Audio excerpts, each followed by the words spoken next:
Superfast news, आवाज जनसामान्यांचा। श्री माता रेणुका घाटात वाहन कोसळले, 6 भाविक बालबाल बचावले। श्री क्षेत्र माहूर येथील श्री रेणुकादेवी मंदिराकडे जाणाऱ्या रोडवर चालकाचा ताबा सुटल्याने 4 चाकी वाहन खड्ड्यात कोसळले।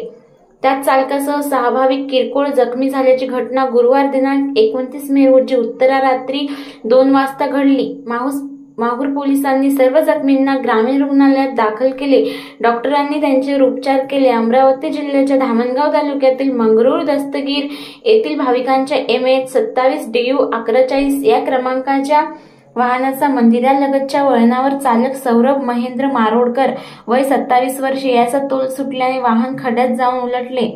त्यात चालकासह आकाश गजानन खालखुने 30, योगेश सुरेंद्र चव्हाण 28, रोशन शरद मारुळकर 33, अक्षय हळदे 28, भूषण पिंपळे 25 हे किरकोळ जखमी झाले। घटनेची माहिती मिळताच श्री रेणुका देवी संस्थान कार्यालयीन अध्यक्ष योगेश साबळे, व्यवस्थापक नितीन गेडाम, पोलीस स्टेशनचे पोकॉ ज्ञानेश्वर खंदारे व दत्ता सोनटक्के यांनी सर्व जखमींना ग्रामीण रुग्णालयात दाखल केले।